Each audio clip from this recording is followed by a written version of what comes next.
We established Black Wall Street districts around the globe in the spirit of the original Black Wall Street district of Tulsa, Oklahoma. Black Wall Street districts can be recognized as an urban area that is a thriving center of business, industry, and culture, and is a commercial strip that has 50 to 70% or more businesses owned by African Americans.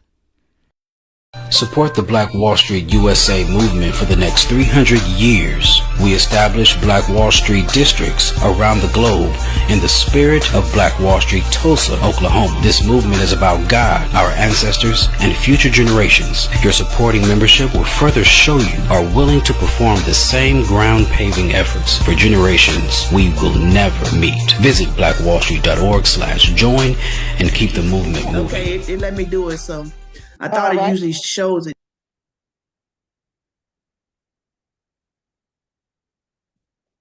Karen, welcome.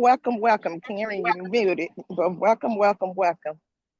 I am Dr. Janice Little, State Director for Black Wall Street, Texas.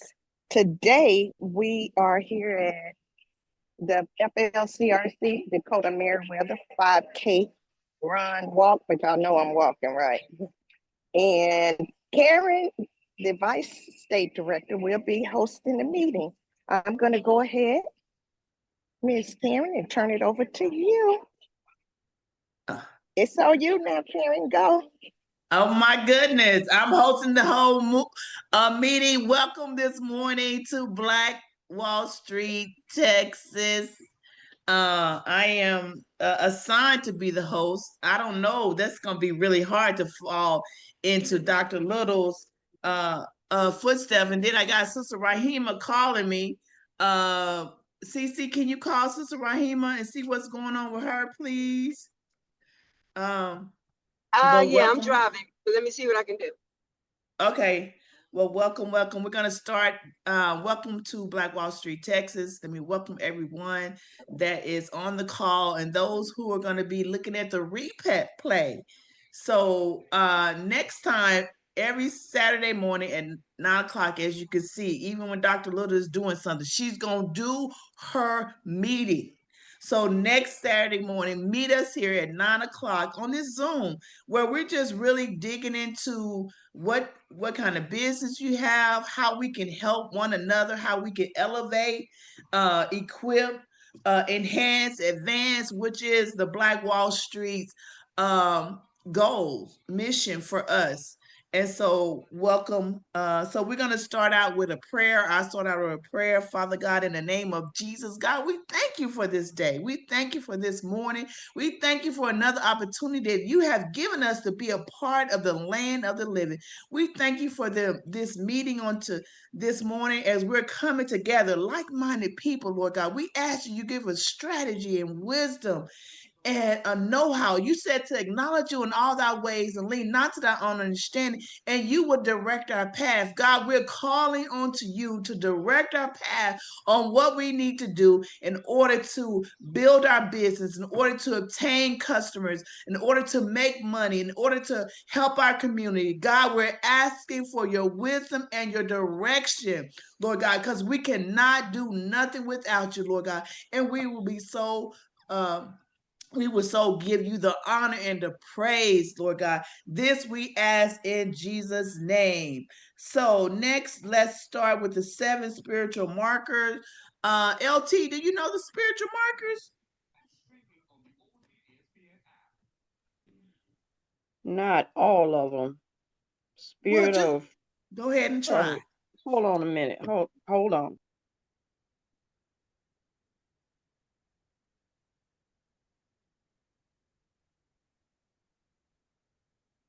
LT is looking up the spiritual markers.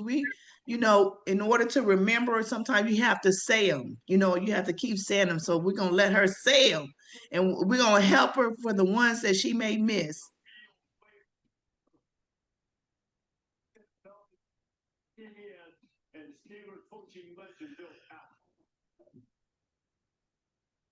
LT, you want to say them together with me? We can all say them together.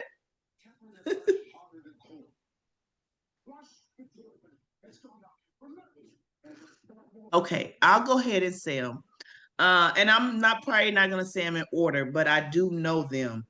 The Spirit of the Lord, Spirit of wisdom, the Spirit of understanding, Spirit of knowledge, Spirit of power. Okay, go ahead, LT. Of the fear of God and the spirit of counsel. And they're all found in Isaiah, the book of Isaiah in the Bible. And they're on the Black Wall Street website. Awesome. That's good. But that's good. Dr. Little sent them to me, so I'm gonna hold on to this. I'm gonna save this. Oh, yeah. Yeah. Yes, say the Spirit of the Lord, Spirit of wisdom, Spirit of understanding, Spirit of counsel, Spirit of power, Spirit of knowledge, and the Spirit of the fear of the Lord. And so, God, we just invite you to give us those spiritual markers, enhance us with those things, especially as we're on this call. And even with our businesses, Lord God, that could be a prayer by itself, just praying those spiritual markers in the morning, because that kind of covers it all. You know what I'm saying? The wisdom, the counsel, the power to do what you need to do, the knowledge, and then to have the understanding, that covers it all. So thank you so much. So next on the agenda, and for me, we don't have to be long because I ain't Dr. Little. I don't necessarily try to do the whole hour. If we get through the agenda, we get through the agenda and we take care of business. So the next on the agenda is the icebreaker, and that is the 1-minute pitch that you're gonna do about your business. And I'll start that off, and then those who want to do it can follow. Today, the business that I'm highlighting today is Core Fast Tax. Core Fast Tax is a tax preparation company who prepare taxes for individual, for businesses, also for they do bookkeeping. They help with organizing your business, establishing your LLC, establishing your nonprofit. And I've been doing this for over 20 years. And so if you need your taxes done, if you need to get some counsel, if you need someone to hold your hand as you go through those tax bills that you're getting in the mail, that will be me, Karen, at Core Fast Tax. Reach out to me, send me a message, and I'll be happy to help you. Who's next? Morning, everyone. CC Moreland. Karen, can you hear me? Yes, ma'am, I can hear you. Awesome. I'm driving to an insurance appointment. I am a licensed insurance agent, a financial educator, sharing information about the importance of investments and benefits. And I was just talking to a guy in 7-Eleven about his retirement plan because he has a small business. So he said he was pretty good, but he's going to share my information with his team. I'm on my way to a financial education class right now.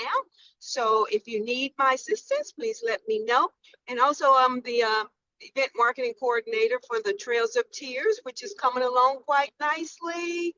Hopefully 1,000 of you all will be on the bus for us because we are planning an awesome trip.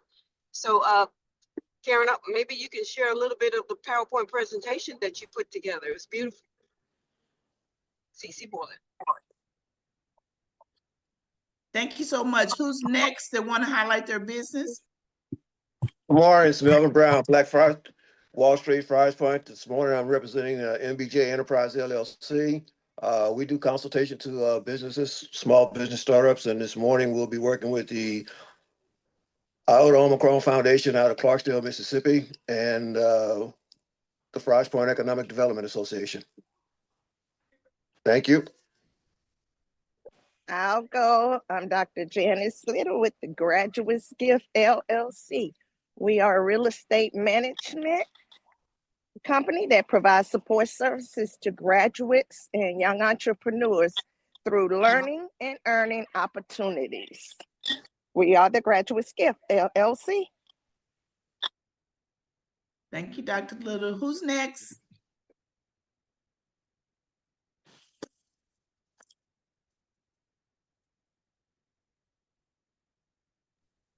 This is LT.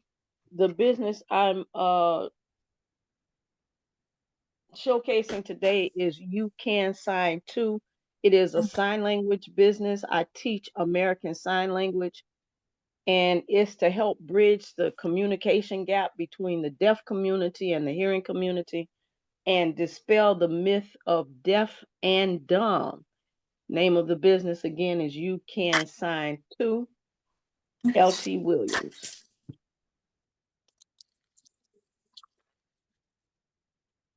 Thank you. Who's next?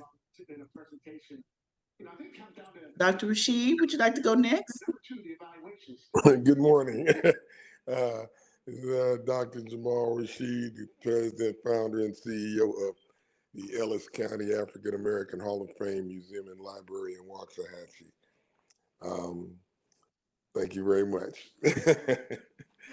Thank you so much. Thank you so much. Thanks everyone who have shared about their business and what they're doing. And you know what? Doing this pitch every week, it helps you to have that 1 minute elevator pitch. Like when you're in the elevator or you run up and meet somebody, because you practice every Saturday morning, it's gonna be like second nature. It's gonna automatically come to you. So you will be ready when you meet somebody on the elevator or if you're talking to someone in the store, that elevator pitch is gonna automatically come. And that's why we do it every week. We're helping you get used to pitching your business to the people that you run into. So the next thing on our agenda is business dialogue.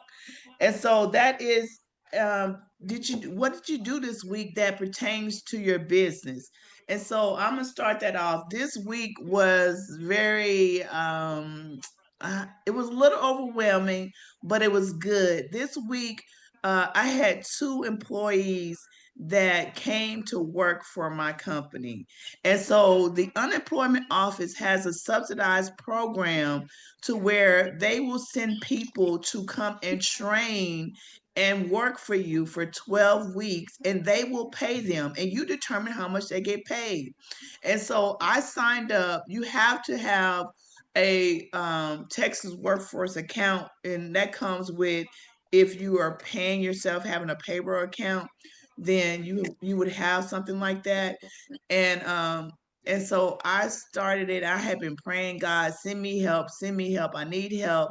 And so I had, back in August, they had the program, and then something came and they had to change it and they had to push it off to October. And I was like, okay, God, oh my God, I need help. I just got, you've given me so many different things to do.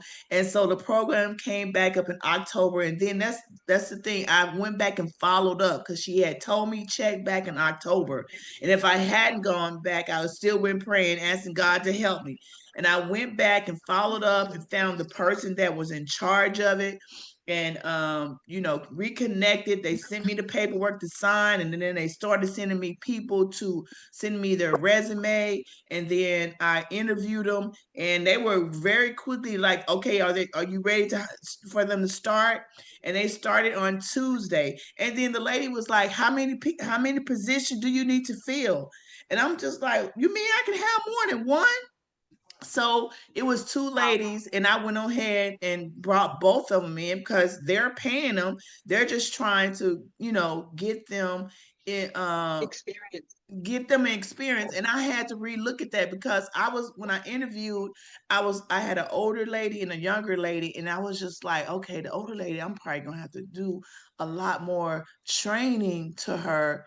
I'm thinking that the younger lady would, because the young lady, technology and stuff like that.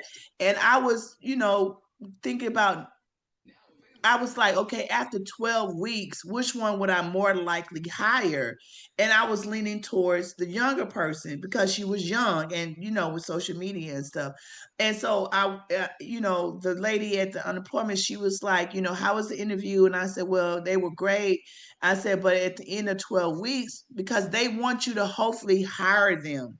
And I said, I'll probably more likely go with the younger person because I feel like I would have to do more training to the older person. And so she was like, oh yeah, we want that. We want them to be able to come and learn some things so they can add to their resume. And I was like, okay, send them both, because I'm doing a little bit of everything. And I said they definitely will learn coming to me, especially with me doing these multiple businesses. And so I was like, send them both. And they started on Tuesday. And so here's another thing: when you're praying for something, you got to be prepared when God answers. And so I'm like, oh my God, what am I going to train them on first? And and so I am like just feeling my way through this. And that's why I said I was a little overwhelmed, because here I have two people that are waiting for me to teach them something. Then I got calls coming in and clients, and so I got through the first 4 days. And I kept telling them, I'll understand if you don't want to come back, because you might say, oh my God, this woman got so much going on.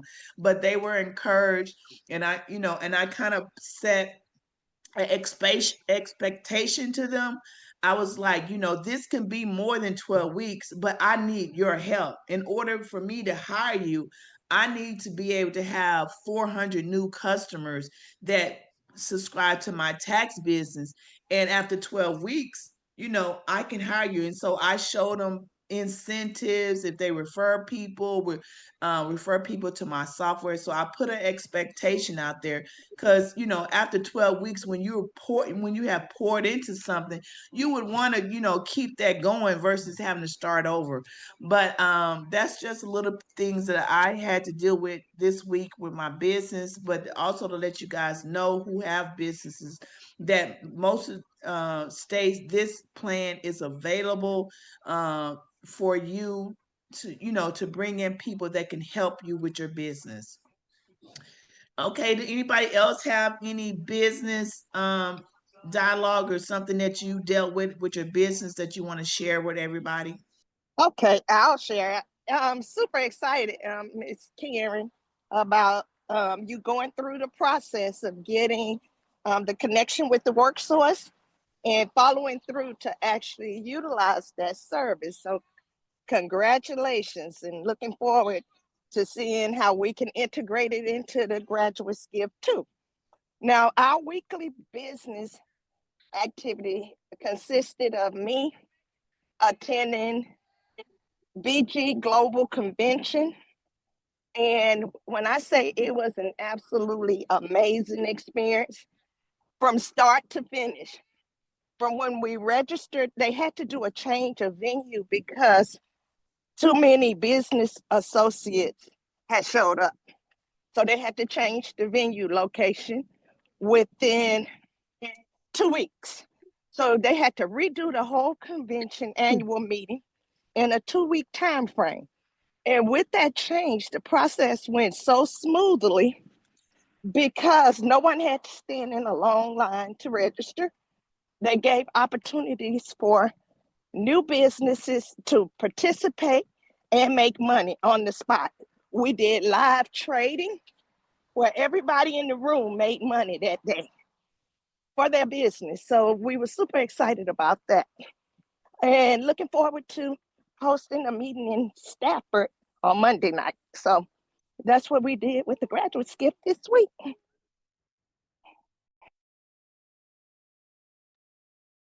Hello again, all. Cece here. So Karen, don't be too quick to count the seniors out now, because we work hard. And we really want it. So keep us in mind, the older people.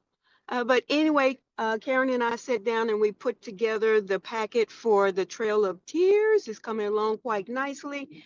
Mother Rahima has to put her stamp on it before we can finalize it and share it with everyone. But that was major, huge to do that. So totally excited about the Trail of Tears event. Can hardly wait. So many activities in Georgia and Tennessee, and it's just, walking the same steps, so driving along the same steps that the indigenous people suffered on, So looking forward to May 24th to June 2nd, 2026.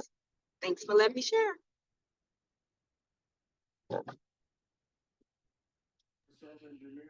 Anyone else want to share their business dialogue, what you experienced this week with your business?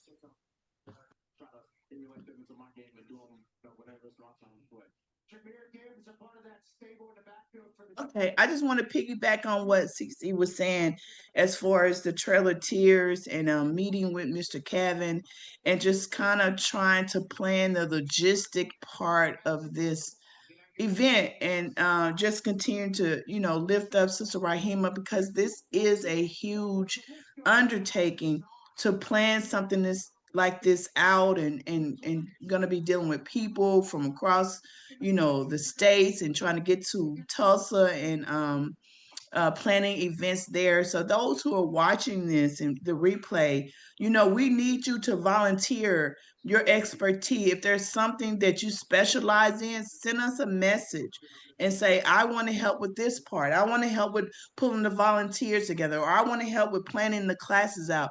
We need your support because this is huge.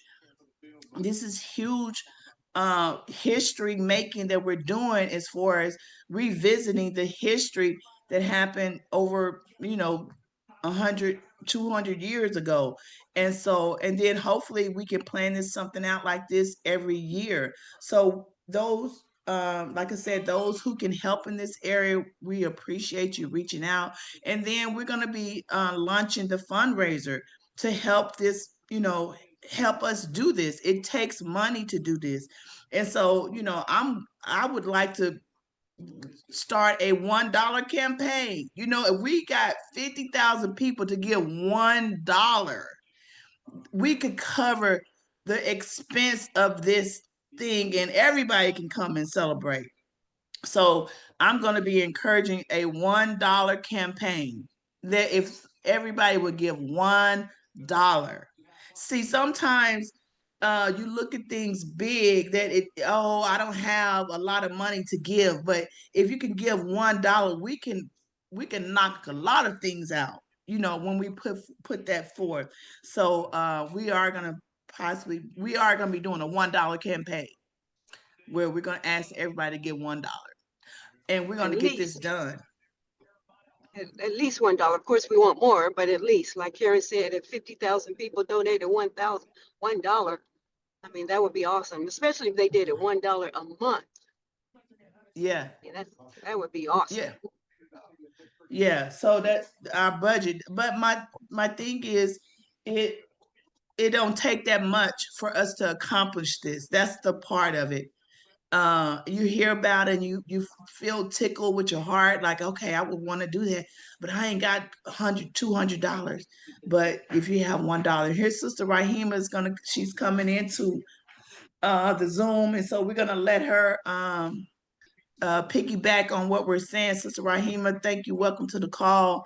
We were just sharing about the Trail of Tears and asking people to help and just lifting you up as being the person that's undertaken this huge task, and just telling people they need to volunteer. We're going to be doing some fundraisers.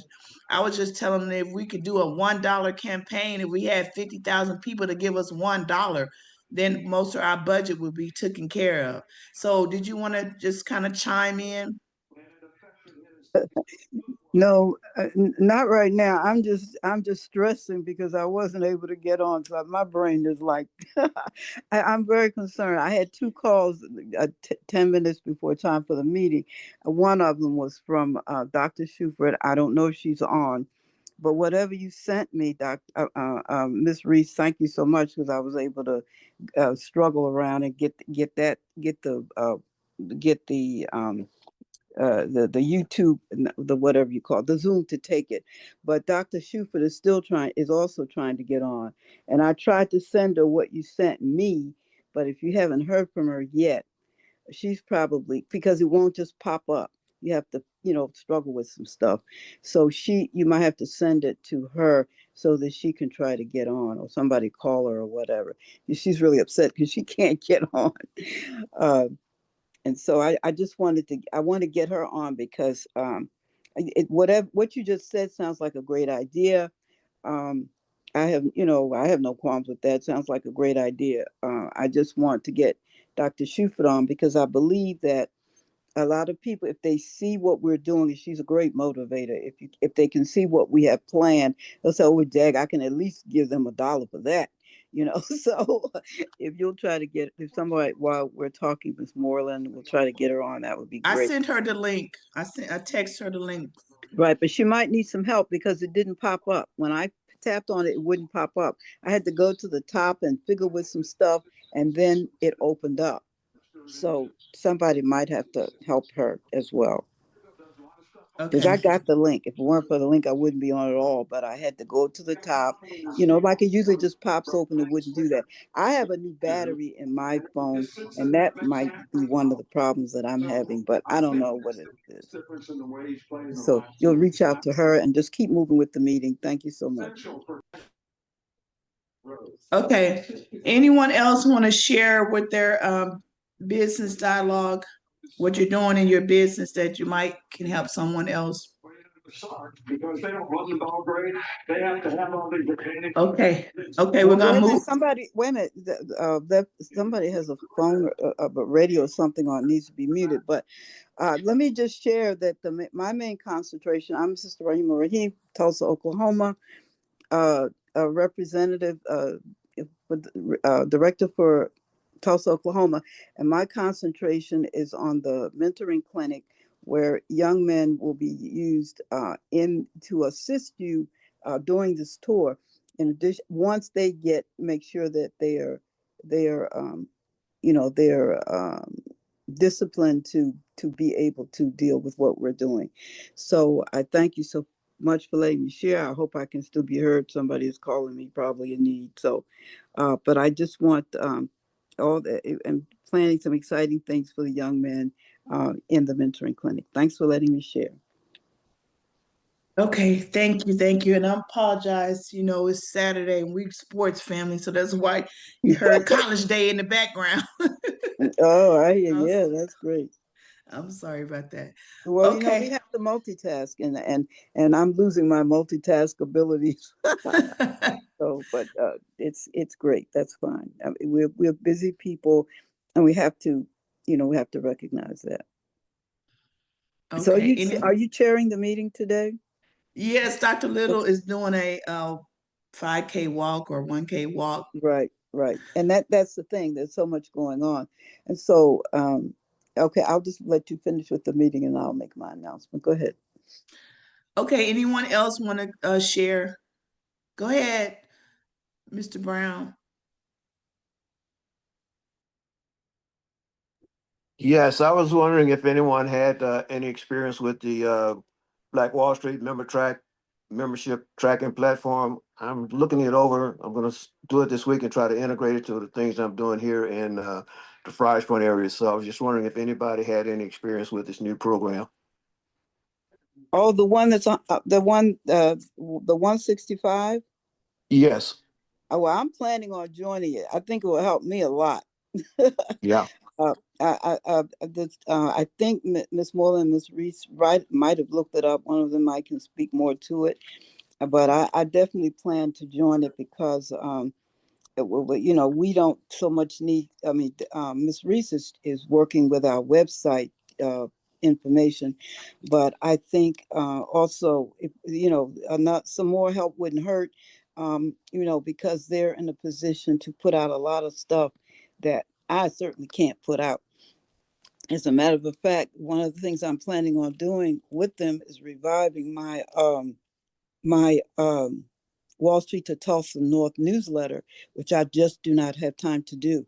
But I think because they're focused on that one thing, just focused on website, I can send it to them, and we're paying them, according to Dr. Carter. They will be on whatever it is we're trying to do. And even though I want to put it out in the street to be able to put it on the website, which somebody had already done for me, I just didn't know how to handle it. I think it'll work. So that, yeah, I'm planning on joining as soon as I get Yeah, my we're all so busy. We got so many fires going on. I'm just looking right. I looked at the shell of it. And I can use the help because as a co-chair for Black Wall Street, Mississippi, I'm trying to help Sister Kane get us back organize and get things going. So before I dove into it, I needed to ask if anyone else had experience with it. Right. Well, I'm planning on doing it as soon as, as soon as I, excuse me, as soon as I get my card activated. I haven't even had time to check on um, Ms. Russell because she was sick, and I was helping her with some stuff, and I haven't even had been able to help her with some stuff she was doing. So that I think that will help us a lot, and her. We'll talk to her Well, I about have that. talked to her the last couple of weeks. She's coming along. She's coming along. She's a fighter. Great, She's a fighter. great. Is But she still she's with her daughter in Mississippi? I mean, she's still with yes, her daughter in Tennessee? yes, Great, great. still with her daughter. Good, because we need some Tennessee help. I think according to the team with Miss Moreland and Miss Reese, Tennessee is definitely going to be one of our stops, but we have to tighten that up. And we may be able to talk with her daughter, since her daughter lives in that neck of the woods. Sister Can get some help, information from her daughter about some of the stops we can make and some of the things we plan to do. So I'm glad you brought that up. Yeah, one of the things I advise her to do is take some time for herself because she is one Right. busy person and she needs some recovery time. So that's what I'm working on right now. So Good, let's good. keep her in prayer, and she's coming along. Right, right. I had sent her some information about how to see you when it comes to your lower extremities, and it has helped me. You got to keep not just walking, but you got to make sure you're drinking enough water and the right water, that you can make yourself. And you got to be able to exercise, not just walk, but other exercises you can do, especially when you're lying down. So that's what I was helping her with. But I haven't been able to get back with her to see what's going on. And I have some Exercise and diet. Diet is key to health. You gotta watch what you're eating, make sure that you're eating the right things because that's another issue. Yes, sir. And we need to be talking about that as well. There's so much to talk about. Just so the time is so limited. But you're on track with that. Diet, including water and exercise. Thank you Diet, guys so much. Okay. Thank you. Yeah, so okay, I'm sorry. So Mr. Brown, no, I have not had a chance to look at the MIM track. I did post it on a lot of the websites, the Black Wall Street website, sharing it to people, but I haven't had a chance to dig into it. I talked to Dr. Carl a little bit. He was sharing a little bit, and I know they're going to be doing some instructional videos and kind of explaining it out and showing people how it works. So we'll just look forward to sharing that information so people can see how it works. Well, thank you for that, because I haven't even had time to look at it. But so thank you for that, Ms. Reese. Yes. I wanted to quickly share the Black Trail of Tears website that we had started to just kind of build out. There is a app called Lovable, and Lovable develop, and you can go into this app and you can tell it to create a website. And so I gave the instructions to this app and say, create me a website. It's for Trail of Tears, and just kind of told it some information. And this is what it created. And so I think this is very pretty. I like the brown part of it. So I just wanted to just kind of share what it looks like.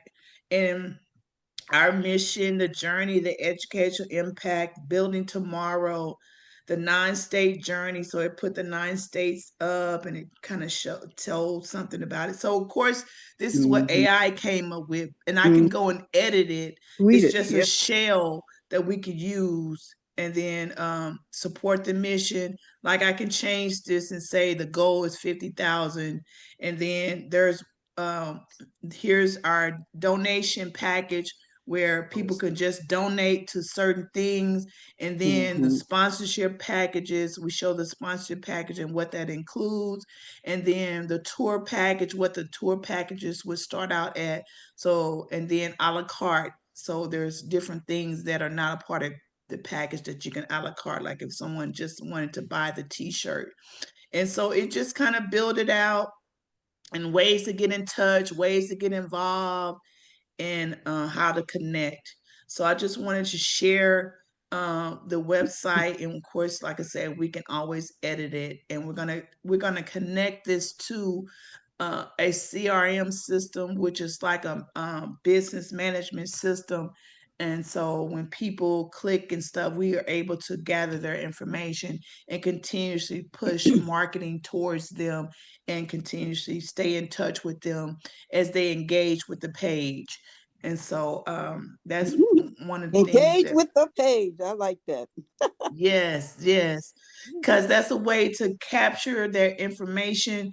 That's something that's in marketing. When you have people go to your website, you can capture their information and then you can push emails and stuff to them and stay and continue to stay in touch with them. So as we build out the Trail of Tears, we can constantly send them emails, say, okay, this is where we are, this is what we're doing, and constantly send it, and then they stay a part of your mailing team. And that's something that a lot of people are encouraged, because if Facebook or any of those platforms Mm-hmm. ever go down, Mm-hmm. then your business go down, because that was the way that you were communicating with them. And so Mm-hmm. they always encourage that you get a mailing list. And the mailing Mm-hmm. list is those people who have engaged in your website, that are on your list, that you can continuously send them an email or get in touch with them without Mm-hmm. social media. And you just Mm-hmm. continue to build that, and that becomes something that is even sellable. Because if you ever, or you can use that for sponsorship. You can go after you've built this, and you can go to a company and say, I have 10,000 people who are on my mailing list. They're part of my paying clients, and we're planning this event. Would you like to sponsor? And they will sponsor, because you got 10,000 emails that they can Mm-hmm. push their product through. And Right. that's all a part of, marketing. And so I'm just excited on, how we're building this and how it's going to help us. So anytime we do anything in Black Wall Street, where we have a Black Wall Street gala or whatever we Mm-hmm. have, we can send an email to these people and say, come and join us. Well, that is excellent. See, this is what I'm talking about. When you have people, I mean, this is a really, I mean, this can be a monstrous project. We could get 1 million people here, to tell you the truth, because I know over 500,000 are coming anyway, to Tulsa. But we could get so many people involved in this, but you gotta have grassroots. Exactly what Ms. Reese has already done, and see what you have done. I'm sure once I get into MemTrack, what you have done, and of course you can't send up yet, because we got to make sure that it's finalized. But once you've done that and send it to and we send that to MemTrack, then and whatever else we want done, they would have the time to do it, because this has already been done. You've already done this. And if every state had somebody like this to work I mean, you can't give lovable development. You can't tell them to do anything if you don't give them something. So you have to have somebody who can give them something. I can't give them anything because I don't have any technical skills. but the web team has been working with us, and they have been doing a great job as far as I can see. And so what I would like to do is get into MemTrack, and with this thing, with what you've already done, Ms. Reese, we can move to the next step instead of dragging backwards and forward, like with me. We can move to the next, because there's a whole lot of other stuff that needs to be done. A lot of stuff. This is just the first leg. Now, we haven't even put the sock on yet. So, this is a lot. And you've done a lot. And I want to thank you for what you've done. It just took a conversation, like you said, to send to Lovable Development. But I couldn't have done that. I mean, I have all that information. Whatever you said, you've been following through on what we've been doing, and you fed, but I couldn't have done it because I don't have the technical skills to do it and move it forward. I mean, I could go there, but just the time to do that. Like me and Dr. Shuford, we are people, and we want to be out there in the grassroots. We don't want to be dealing with the technology. So I'm just excited, and I thank you for what you've done. And I can't wait until I can struggle with this and open it up so I can see it and you know and put my little 2 cents worth in. I'm just really excited, and I want to thank you for it. But I am still going to go into Memtrack because we haven't even gotten to Tulsa yet, and you all going to be on the road. You're not going to be able to deal with Tulsa. So we got to deal with that. And so that's why I want Dr. Schufer to come so that she can, I think once she starts, because she's going to be our biggest motivator. We spent the whole hour on the phone yesterday morning just trying to get her a flight to where she had to go because we didn't have the technical skills for that. But she's determined to do it. I was like, oh, no, I don't want to do this. But I'll call one of my grandchildren. But she wants to learn how to do it. But she doesn't have a helper either. We didn't, that was an hour we didn't have to put on that, and so I'm just saying that, we're just on our way. We're on the first leg, but you have really motivated me and excited me with what you've done so far. And once I believe that our web team gets this, it's just going to pop. So thanks for sharing. Thank you so much, Sister Rahima.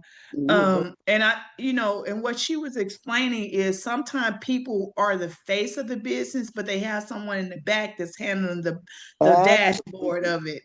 So, yeah. And so I had previously, yeah. So I had previously shared how I have some helpers that's coming into my business to help me. And so I can continuously be the face of my business, and then I can send it to those who are working in the back that can help me implement or execute what it is that we're trying to do. And so that's what you're saying that Memtrack will be able to do with this project. You would continue to be the face of it, and then you got the people in the back that's helping you execute it. So that's wonderful. And you just mentioned a very valuable thing. The biggest problem we have as directors, we do not know how to delegate responsibility. Oh, now we're depending on the people in our in Black Wall Street, and they're, as you can tell by today, they're all inundated with a whole lot of stuff. But heck, you said, okay, I'm going to just make this a part of my business. So you're going to people on your business are going to help you do whatever it is you want to do. We have to have the vision to be able to delegate responsibility. We've been trying to delegate responsibility to directors that are bogged down. We need to learn how to find a way, like you have just done, to delegate responsibility. So thanks for sharing that with us. And I appreciate you being able to see that, and that and that's usually a hard place because if you've been used to doing everything, because you only know if it's gonna be done. And so because you have to do it. And it's just like on my talk show, I have ladies and sometimes they're at the last minute, they can't come on. Well, I have a guest coming on. I can't change my mind. I have to do it. And so sometimes that builds up something that you don't want to release what you got going on because you feel like you can't trust people to they're going to execute. But when you're in a different season of your business, you have to learn how to release and let go and let people help you. And of course, there are going to be some times where there's some mistakes going to be made. There's going to be some growing pains, but you got to go through it in order to get the person that's going to help take the business to the next level. And that's kind of like, where we are. Right. So I appreciate you for bringing that. You just mentioned another thing that's important. You got to have backup. Whenever you give somebody an assignment, and you got to have somebody else to back it up. You got to have to, because you don't know what could happen. Let me give you an example.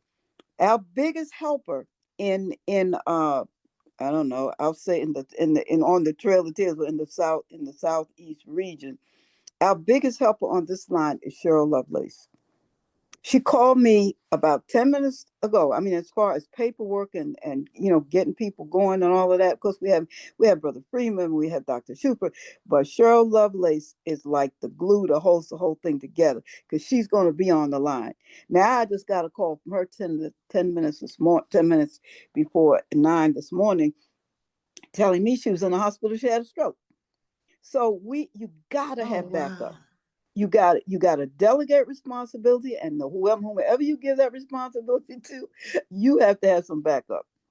And that's why she's not. And then when I called her back, I said, "Oh my goodness, that's what it took me so long to try to get myself together." I said, "Oh my goodness, well, can you get on the call so we can make sure that you're okay?"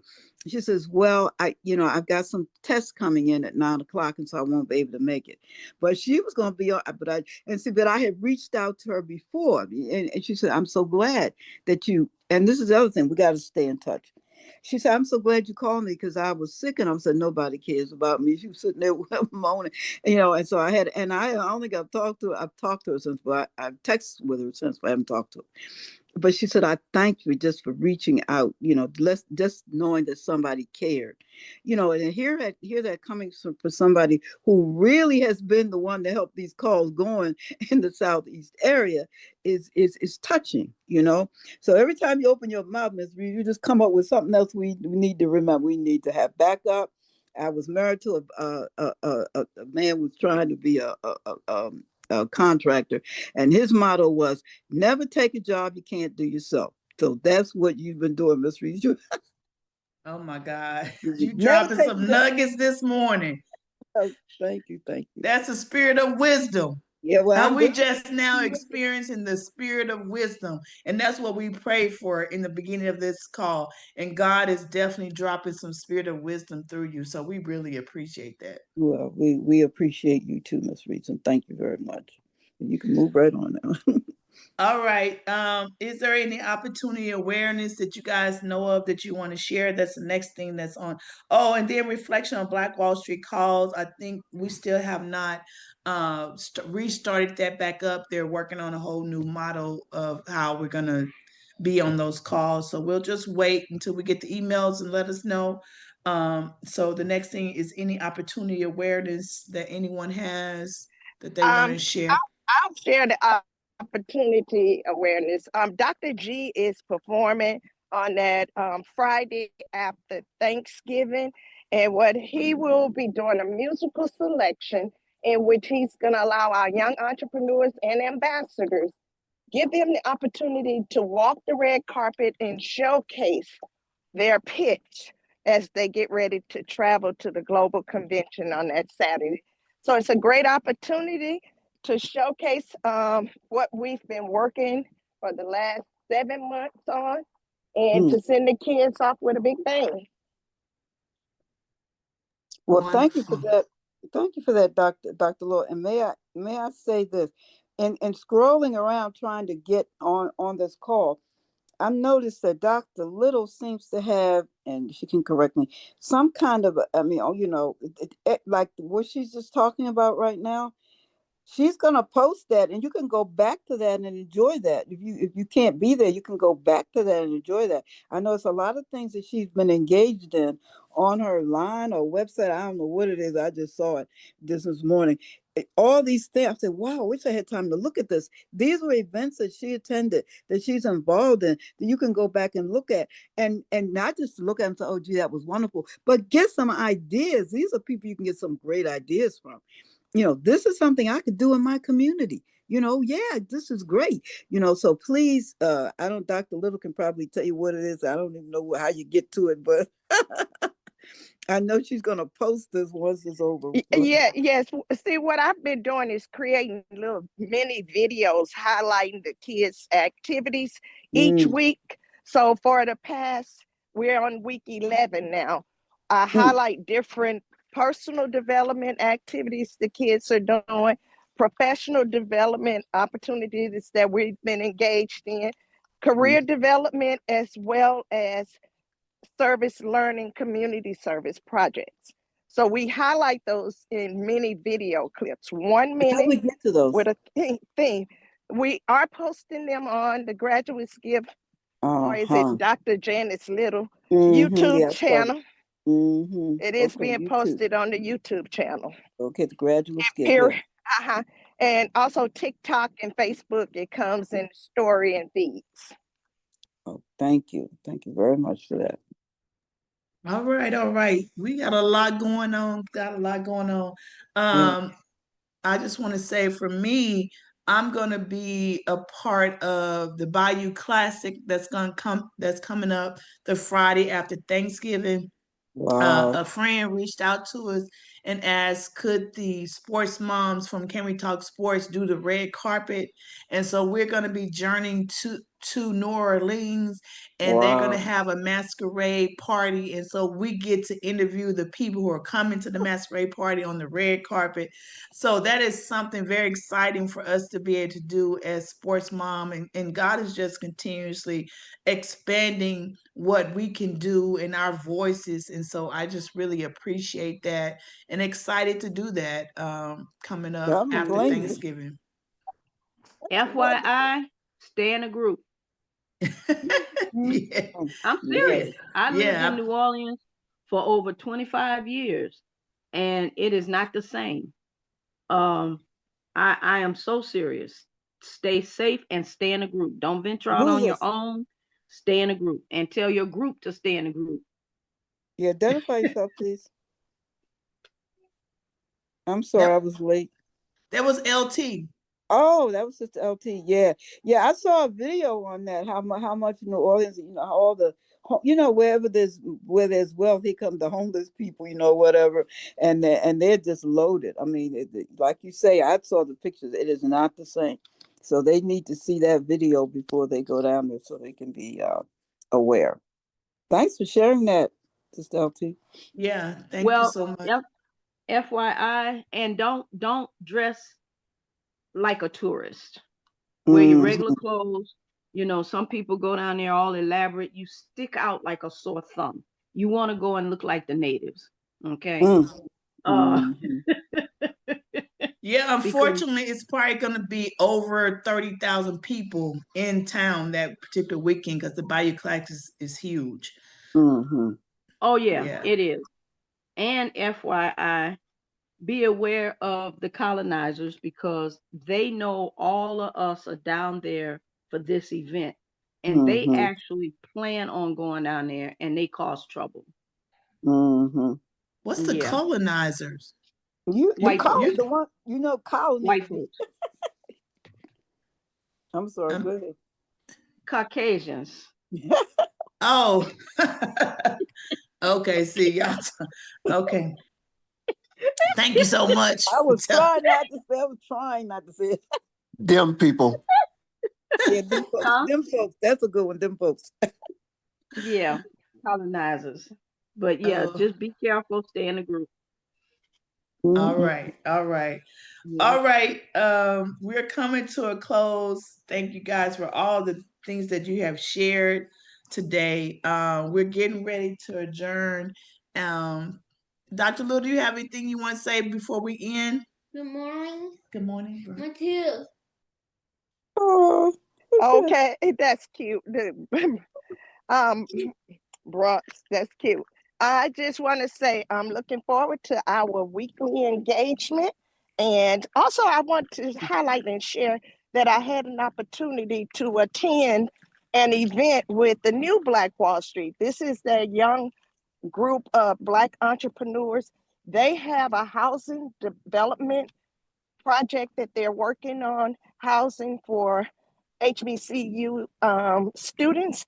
They're starting one here at Prairie View A&M.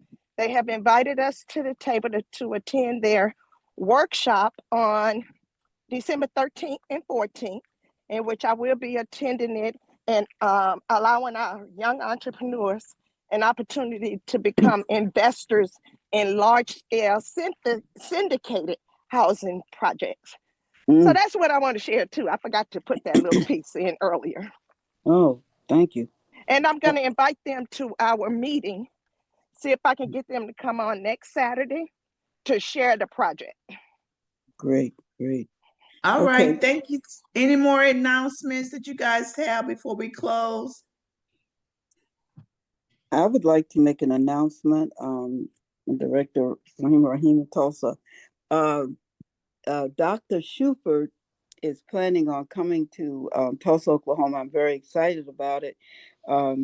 She has to deal with her niece right now I've forgotten where she is, in Atlanta, but she has booked a flight yesterday morning to come to Tulsa on November the 24th. She has no idea how she's going to get back, but I encourage her, look, come, you'll get back, just come. And so she'll be here on the 24th. And I haven't even had time to see what day it is or anything, or what day. So, but anyway, just want to let you know she'll be here on the 24th. She will be staying for a while. I have no idea, maybe a week, maybe 3 days. I don't know. She has to get a flight back, and it has to be affordable. So a lot of it will depend on that. So we may be asking for donations to help her get back to her. Okay, the 24th is on a Monday. Okay. Well, that's good. It'll be during the week and we can get a lot done. So she may be here from Monday to Sunday. I don't know. But she is available, and we're going to be taking a tour of North Tulsa, Greenwood. I'll give her the whole 9 yards and get her, and we're going to get involved with some indigenous people so we can engage them here as well. And so I'm just excited about her coming because she's a great motivator, and I believe she can motivate the people to really assist us in North Tulsa with this event, because the big stuff is really going to happen in not on the trail so much as in Tulsa, because more people will be here and we have to accommodate them. Thanks for letting me hear. So if you can get on the call tomorrow afternoon at 6? Yes. 6 p.m. Sunday at 6 p.m. If you can get on the Oklahoma call, everyone who's on the line, that would be great. We're going to make sure she gets on the call tomorrow. Thank you. Okay, great. And so me and CC will work on trying to get down there. Once we find out exactly the timeline at which she arrives, so we can come down there and take care of the banking part. Right. And then we will be ready to be launching this. So that's amazing. Right. Well, actually, it's definitely, she has a flight for the 24th, God willing. Yeah, but is it in the morning, in the evening, so we'll know when we come down there? You don't have to come on Monday. You can come Tuesday, Wednesday. I know she'll be at least Tuesday and Wednesday. So you can pick any one of those days that's convenient for you all. And as soon as, like tomorrow, as soon as we can get an idea about how we can get her back, she might be here for a whole week. I don't know. But okay, it's just that's the week of Thanksgiving, so that's why getting down there the sooner the better, so people can we can get back to start cooking for Thanksgiving, and then that Friday I'll be headed out too. So yeah, okay. Well, we'll find all that out. Okay. Thank you guys for joining the call, and thank you guys who are listening, who are going to go back and listen to the call. Like I said, we need your support and we need your help, and we will be doing the dollar campaign. 50,000 people to give us $1, and our budget will be squashed. Okay. All right, you guys. See you next week on Black Wall Street, Texas. Or Monday or Sunday tomorrow at 6 p.m. All right. Sharing. Peace. Bye-bye. Bye.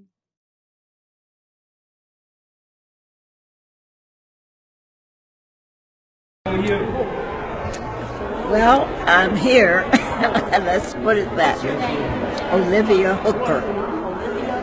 Hooker. H-O-O-K-E-R. Are you from Oklahoma? Yep, I'm from Tulsa. You're the original survivor. That's right. Tell me a little bit about your story. Yes, you do. Wait a minute, before you do. Well, I'm 77. Well, I'm 95, and I was 6 years old at the time of the disaster. I refused to call it a riot because it was really, whites decided to burn down the homes of 10,000 people. So that was not a riot. It was planned desecration. And so we were just small children. And my family had not told me about prejudice and hate and things like that. I thought everything in the preamble to the Constitution referred to me. I didn't find out until this terrible night that they... This was a very prosperous community? Yes, and they used to call it Black Wall Street. But it wasn't Wall Street, but, you know, it was a prosperous community. But it was all 10,000 people, counting all the children and grown-ups who were made homeless by this riot, so what they called a riot. And it was 80 years before the state of Oklahoma actually had a commission to study it and remove the blame from us as victims and put the blame where it belonged on the Ku Klux. What year was this? 1921. And as I say, my sisters and brothers knew about prejudice and things, but at that time I thought everything that we were taught at school actually existed. And so it was more devastating for me because it was such a shock. And when the mobs came in, they had those pine, knots all lighted up, and they set things on fire. And my mother refused to run because she was busy putting water on the house to try to keep it from burning. And so she put the children under the big oak table. You know, they had those great big tables in those days with little nooks under them. So we were under the table when the mobs came in. And my mother had said, well, we have to eat no matter what. So she was cooking. And that is true.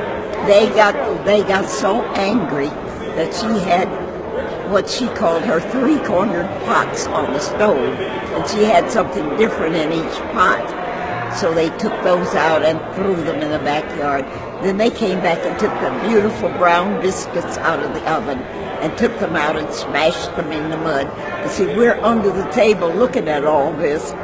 And so it was very devastating for me because I hadn't known about those things. See, the only non-black people that I ever saw were people who wanted to sell my father things for his store. And they brought presents for the children and listened to my sister play the piano, how salesmen behave. I thought that's the way all non-black people behaved. I had no idea. And when they broke up my mother's Caruso records, and that broke her heart, but they didn't break the old rugged cross. You see, they're giving you a message. The old rugged cross, you see.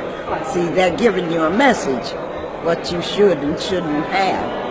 And they took the hatchets and chopped my sister's piano, but they didn't know that it's the sounding board in the piano that is important. So they chopped the outside of the piano, and it didn't affect the tone of it, and they took my mother's luggage, but they didn't take my sister's little wicker basket. They took my mother's pigskin luggage. But being a psychologist... You're a psychologist? Yeah. Oh my goodness. I received my PhD at the University of Rochester. Rochester, New York State, yeah. Mm-hmm. Wow, my goodness. But, as a psychologist, you came to the New York area, right? Well, I came to go to Columbia University. You went to Columbia after the war, after World War II. I remember World War II. And so I stayed because I was licensed in New York. Wow. Did you work in the New York area for an agency or for the school system? Or? Yes, I was the chief psychologist at the Kennedy Child Studies Center. No. And, but I also taught at Fordham in graduate school. Wow. So I retired from those two jobs. Oh my goodness! Wow, that's very impressive. I have psychologists in my family, but don't Fordham and the Kennedy Study Center is very well known and prestigious. So you basically were teaching or treating a lot of children as well as adults. Yes, I was teaching. We were training school psychologists.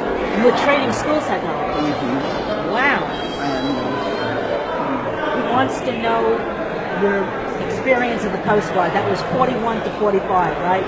Yeah, well, I went in. I didn't go in till 45. You went in at 45? Because they weren't taking black women. Oh, wow. In the Navy. See, the Coast Guard's part of the Navy during war. Was it? And so they were not taking blacks. But Mrs. Bethune and Mrs. Roosevelt started campaigning, and so finally the Secretary of the Navy was Forrestal.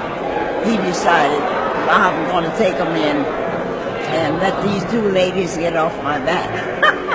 But I waited to see who would join after we worked so hard to get the barrier removed. Nobody joined them, so finally I said... I remember there was a singer in the Stork Club, Lena Horne. Mm-hmm. Was that, do you remember that? That was also that. Yeah. Well, I decided, well, maybe if I join and if I live, some others will come, But there were eventually only 5 black girls joined. That was the SPARS. Yes, SPARS. My sister wanted to join, but I guess didn't. That was very gutsy. I mean, that's... So those 5, they remained close friends until... Still around? No, 3 of them are dead now. There's just 1 left alive.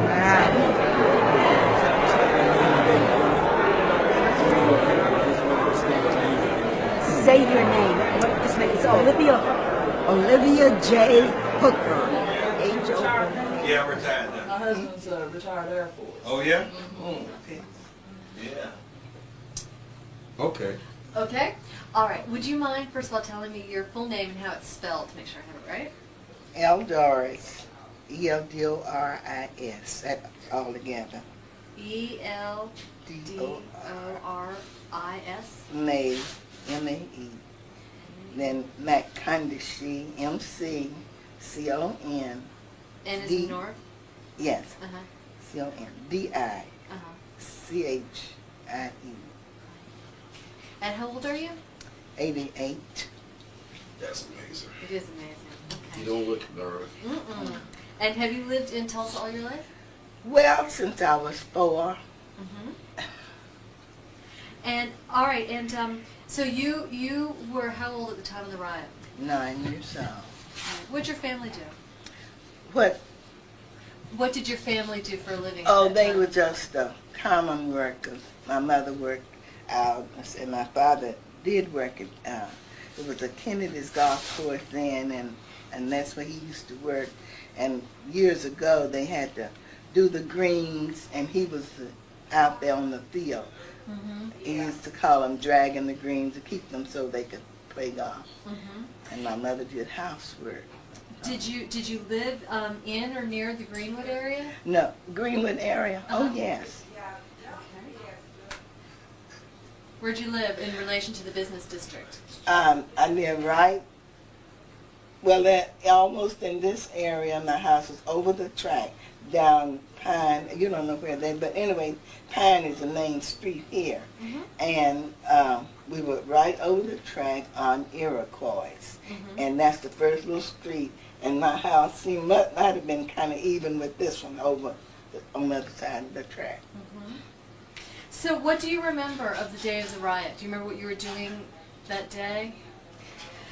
Yes. The day of the riot, we were running. We were, the people, my mother, when I was awakened by my mother, I was real frightened because she told me what was happening, and I couldn't imagine that. I just said to her, I just got up and was real afraid, and she says, we have to go out, get out. I said, she says, the white people are killing the colored people. And I just felt that I could see them just lining us up, just going down the line too. But anyway, it wasn't that bad, but we had the Millen Valley track was just lined with people going north.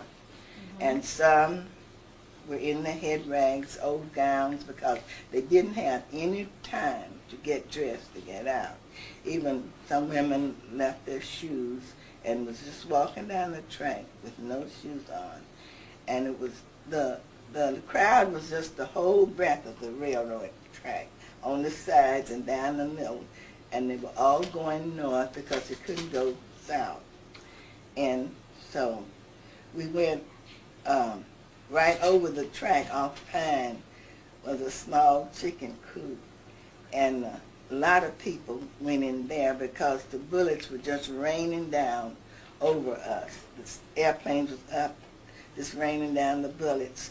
And I could see them, and I heard them, and I was so frightened, I pulled away from my parents and ran into this chicken coop with all the other people.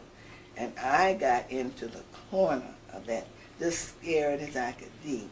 But my father came in there, and I had to leave out with him so I could stay with my family. So that was it. And I don't know, some little town going north on the Millen Valley track. There was a farmer there, very nice. He was white, and he said, as many of you people can come into our to get into this house, because he had two houses. The first one he lived in, and he had built another one. He says, as many of you can come in and stay as long, until. So we stayed there overnight. Excuse me, where was that? This is, I can't remember the town, but we went to Pawhuska from there, still going north.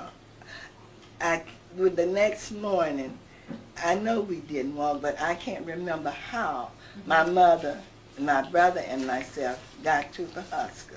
But we went there and stayed for 2 or 3 days until the all clear sound was made here. And so we came back home. Do you remember, one of the things we've been talking about a lot is the role of authority figures in the riot, that it wasn't just hoodlums and ruffians, but some of the, do you remember at the age of 9 what the role of authority figures seemed to be? The authority figures, they were the men who, the businessmen, is that what you mean? Business leaders Business leaders of Tulsa, yes, and Greenwood. Greenwood was just our street, our town. All the Negroes just had access to Greenwood. Our businesses were there.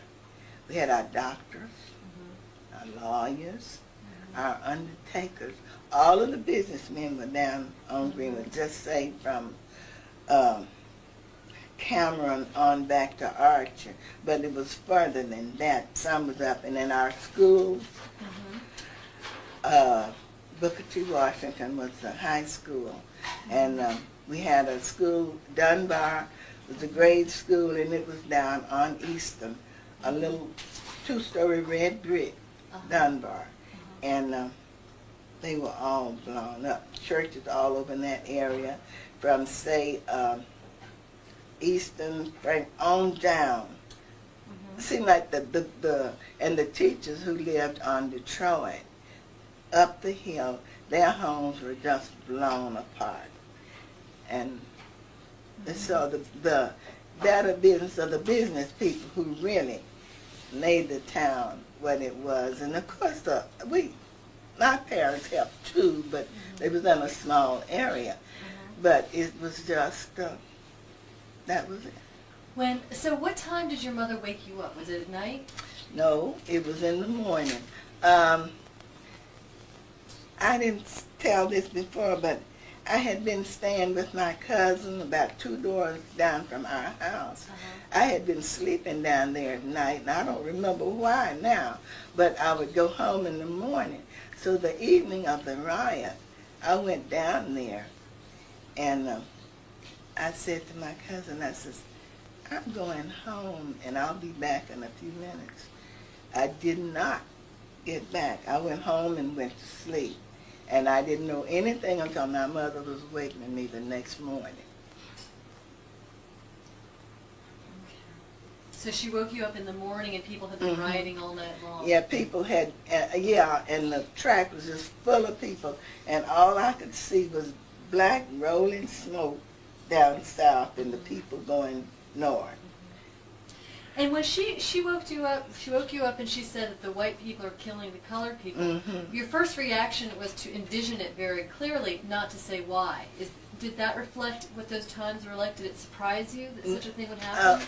No, I guess I was more afraid, too afraid to be surprised. I guess I'll put it that way, because I woke up just ready to run, and it was hard for them to keep me at that age. I knew I should have stayed with my parents, but just trying to get out of the way. But in those days, I mean, did it seem perfectly possible that such a thing could happen sooner or later, or was it just, I mean, would it have been as strange if the birds came down from the trees and attacked you? At 9 years old, you know, I had no thoughts of that, because anything can happen like that. We were just all out here peacefully living, and downtown seemed to be anything, but it just seemed to happen overnight downtown. And I didn't know until I was at the meeting that the race riot really started at night, but we had the first day of June 1921. And that's when we were all involved. We know we woke up running. And we couldn't go back south at all. The people out on that end, and I guess say downtown from maybe Independence on out north. And what do you remember of the airplanes? You said the bullets were raining down from above. Tell me what you remember of that. I just remember seeing them up there and seeing the bullets, hearing them as they drop, and seeing some of them. Do you remember seeing white policemen or any sort of white people in uniform, or anyone trying to control things at all? No, everybody was fighting, and the Negroes were on the run until it was all, peace was declared. And then, and you knew that because of the all clear siren? No. We didn't hear a siren. We were in Pawhuska, but we got the word that it was all clear. And then we did have curfew when I got back, and the National Guard was here to guard us for a while. What did it look like when you came back?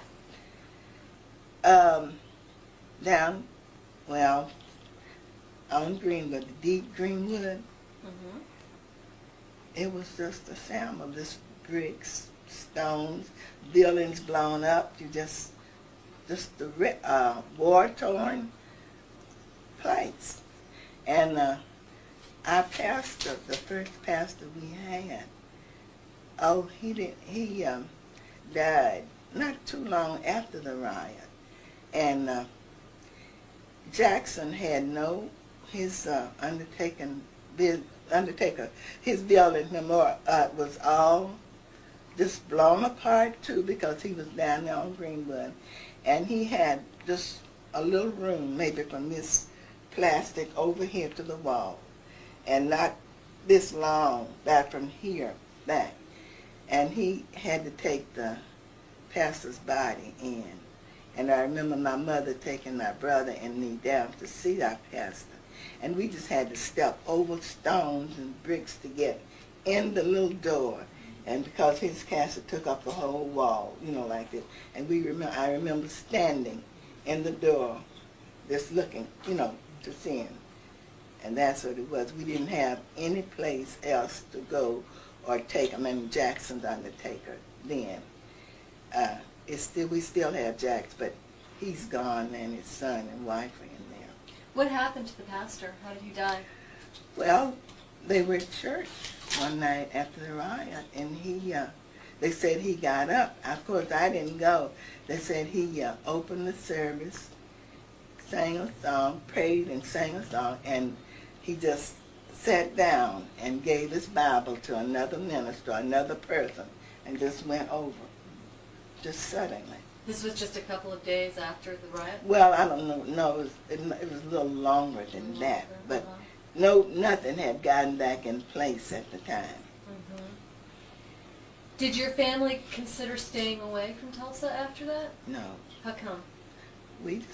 Where we were, we weren't, we didn't lose anything where we were, and so that was just home. And we didn't consider moving any place. How did your family react? What kinds of conversations did you have in your family? Or none at all, because really? If they were talking about it, we knew about it. I mean, I knew about it, and naturally, being a child, we were just children who were then we just, playing how older people sit around and talk, and we were in it, so we knew about it, but they were just merely talking about it. And did your parents try to explain it in any way or make any sense of it? Did you ask? No, I didn't. How come? I didn't ask because I felt that they didn't have to tell me what I saw and what I was in and the experience I went through. Just being a child all by myself, I just didn't have to ask them because whatever they said was right. I knew they were right because I was right there. So you were 9